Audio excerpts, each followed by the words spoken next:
سنتاس معاہدے کی فوری معطلی سمیت بھارت کے دیگر یک طرفہ اقدامات پر پاکستان میں قومی سلامتی کمیٹی کا اجلاس کچھ دیر میں شروع ہوگا۔ اجلاس بھارت کے غیر ذمہ دارانہ اقدامات کے جواب میں طلب کیا گیا ہے۔ عجلت میں اٹھائے گئے ناقابل عمل آبی اقدامات سمیت پہلگام فالس فلیگ آپریشن کے بعد ملکی داخلی و خارجی صورتحال پر غور کیا جائے گا۔ وزیر اعظم شہباز شریف اجلاس کی صدارت کریں گے۔ سول و عسکری قیادت شرکت کرے گی۔ بھارت کے ہر اقدام کا ترکی بترکی جواب دیا جائے گا۔ وزارت خارجہ نے سفارشات تیار کر لیں۔ قومی سلامتی کمیٹی فیصلہ کرے گی۔ نائب وزیر اعظم و وزیر خارجہ اسحاق ڈار کی جیو نیوز کے پروگرام آج شاہزیب خانزادہ کے ساتھ میں بات چیت۔ کہا سنتاس معاہدے پر بھارت سے ہمارے پہلے ہی مسائل چل رہے ہیں اور عالمی بینک بھی اس سلسلے میں بات چیت میں شریک ہے۔ پہلگام واقعے کی ذمہ داری جس تنظیم نے لی ہے اس سے تو ہمارا کوئی لینا دینا ہی نہیں۔ پاکستان اقوام متحدہ کی سلامتی کونسل کا غیر مستقل رکن بھی ہے۔ سلامتی کونسل نے جعفر ایکسپریس واقعے پر بھی قرارداد منظور کی تھی، اب بھی وہاں ذمہ داری پوری کریں گے۔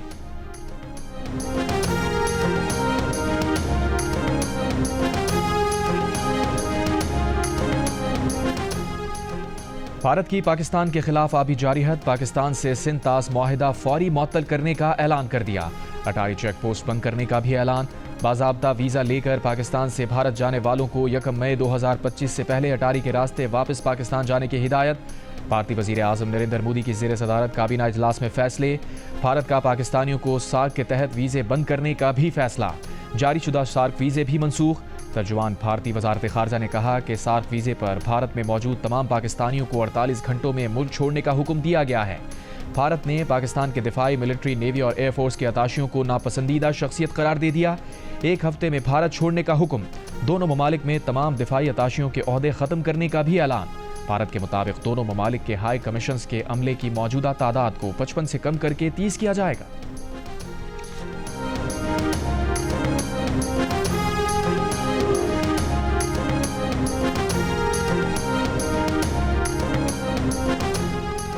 چیئرمین سینٹ یوسف رضا گیلانی کا کہنا ہے کہ بھارت کی جانب سے سنتاس معاہدے کی معطلی بھی قابل مذمت ہے۔ پاکستان پر بھارتی الزام بدنیتی پر مبنی ہے۔ بغلاہٹ کا شکار بھارت کے پاکستان پر الزامات کا مقصد مقبوضہ کشمیر میں جاری مظالم سے توجہ ہٹانا ہے۔ بھارتی اقدامات نے ہمیشہ خطے کے امن کو داؤ پر لگایا۔ عالمی برادری بھارتی ہتھ کنڈوں کا نوٹس لے۔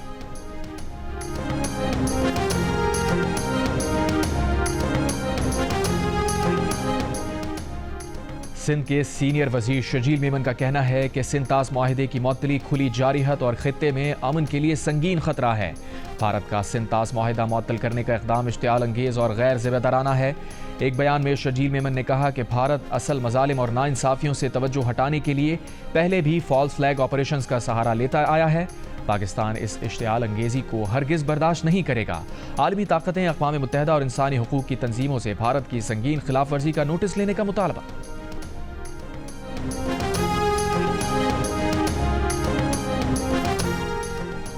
ہروں کے روحانی پیشوا پیر صاحب پگارا نے کہا ہے کہ نازک موقع پر پوری قوم اور ہر جماعت اپنی مسلح افواج کے ساتھ ہے۔ اختلافی سیاسی معاملات کو ہم بعد میں دیکھ لیں گے۔ یہ وقت سیاست کا نہیں، پاکستان کے تحفظ اور دفاع کے بارے میں سوچنے کا ہے۔ مادر وطن کا دفاع ہر چیز پر مقدم ہے۔ امیر جماعت اسلامی حافظ نعیم الرحمان نے کہا کہ پہلگام واقعے میں بھارت خود ملوث ہے، یہ اس کی سازش ہے۔ بھارتی اقدام کے خلاف حکومت کو بھرپور جواب دینا چاہیے۔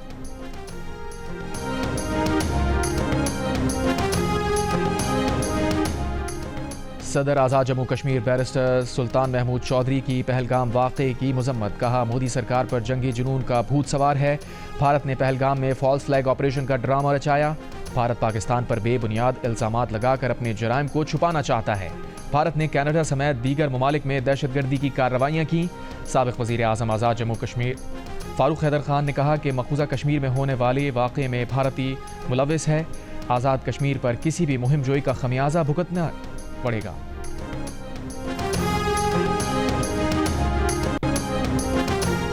فلسطینی صدر کا حماس سے تمام اسرائیلی یرغمالیوں کو رہا کرنے، ہتھیار فلسطینی اتھارٹی کے سپرد کرنے کا مطالبہ۔ کہا حماس نے قابض مجرم کو غزہ میں جرائم کا جواز فراہم کیا۔ یرغمالیوں کو رہا نہ کرنے سے اسرائیل کو غزہ پر حملے کا بہانہ مل رہا ہے۔ اس کی قیمت میں چکا رہا ہوں، ہمارے لوگ چکا رہے ہیں۔ حماس رہنما باسم نعیم نے محمود عباس کے الفاظ کو توہین آمیز قرار دے دیا۔ 7 اکتوبر 2023 سے اب تک 51,305 فلسطینی شہید ہو چکے۔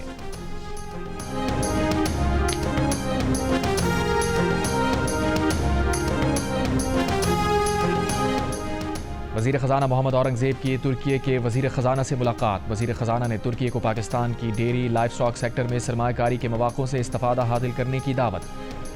ترکی حکومت کی ہائی ٹیک شعبوں میں جدت اور ویلیو ایڈیشن کو فروغ دینے کی پالیسی کو سراہا۔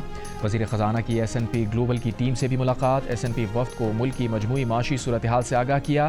وزیر خزانہ محمد اورنگزیب نیدرلینڈز کی ملکہ میکسیما سے بھی ملے۔ پاکستانی خواتین کی مالی شمولیت سے متعلق پیش رفت سے آگاہ کیا۔ کہا بین الاقوامی شراکت داروں کی مدد سے نیشنل فائنینشیل انکلوژن اسٹریٹجی کا نفاذ کر رہے ہیں۔ خواتین بچیوں کی تعلیم، مالی شمولیت، کاروباری مواقع اولین ترجیحات میں شامل ہیں۔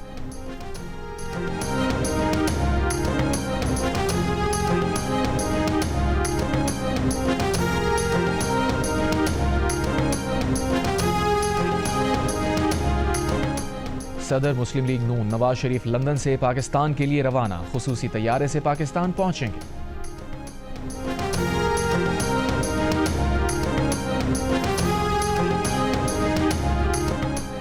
وزیر اعلیٰ بلوچستان کی زیر صدارت محکمہ زکوٰۃ کی تنظیم نو اور اصلاحات سے متعلق اجلاس۔ صوبے کے غریب افراد تک مالی امداد شفاف طریقے سے بروقت پہنچانے کے طریقہ کار پر مشاورت کی گئی۔ وزیر اعلیٰ سرفراز بگٹی نے کہا کہ ایسا میکینزم چاہتے ہیں جس سے مستحق کو براہ راست زکوٰۃ ملے۔ وزیر اعلیٰ کا مستحقین کو سالوں سال زکوٰۃ کی عدم فراہمی پر اظہار برہمی۔ اسمارٹ ڈیجیٹل طریقہ کار کے تحت زکوٰۃ کی فراہمی یقینی بنانے کی ہدایت۔ متنازع نہروں کے خلاف احتجاج، دھرنے اور عدالتوں کا بائیکاٹ جاری۔ ببرلو بائی پاس سکھر میں وکلا کا دھرنا 7ویں روز میں داخل۔ سندھ بار کونسل کی صوبے بھر کی عدالتوں میں ہڑتال۔ وکلا نے سندھ ہائی کورٹ کی مرکزی عمارت کے دروازے بند کر دیے۔ سائلین اور سرکاری عملے کو عدالتوں میں داخل ہونے سے روک دیا۔ سٹی کورٹ کے مرکزی دروازے بھی بند کر دیے گئے۔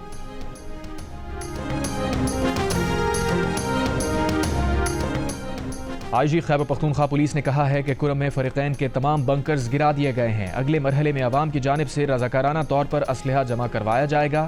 اسلحہ جمع نہ کروانے والوں کے خلاف کارروائی ہوگی۔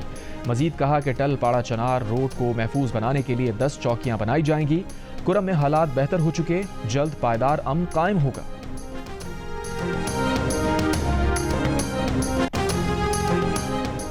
امریکی صدر ٹرمپ نے کہا ہے کہ چین پر منحصر ہے کہ ٹیرف کتنی جلدی نیچے آ سکتے ہیں۔ اگلے 2-3 ہفتوں میں چین کے لیے ٹیرف طے کریں گے۔ چین پر عائد ٹیرف میں کمی کا انحصار چینی قیادت کے عمل پر ہوگا۔ یہ بھی کہا کہ یوکرین اور روس کے ساتھ ہم نے ڈیل کر لی ہے۔ روسی صدر پوتن کے ساتھ جلد ملاقات ہو سکتی ہے۔ کینیڈا سے کاریں نہیں چاہتے، کنیڈین کاروں پر عائد ٹیرف میں اضافہ ہو سکتا ہے۔ کینیڈا کے ساتھ ڈیل پر کام کر رہے ہیں۔ بھارت ٹیرف میں کمی کرے گا۔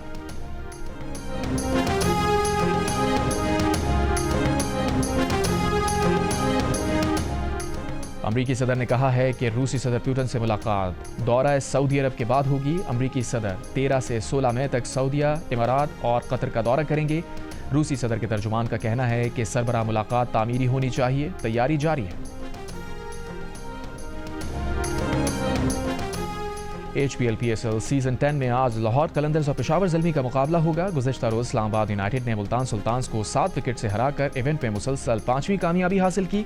نیوزی لینڈ کے کین ولیمسن پی ایس ایل سیزن 10 میں شرکت کے لیے لاہور پہنچ کر کراچی کنگز کی ٹیم کو جوائن کر لیا۔ کراچی کنگز کا اگلا مقابلہ لاہور میں کوئٹہ گلیڈیٹرز کے ساتھ ہوگا۔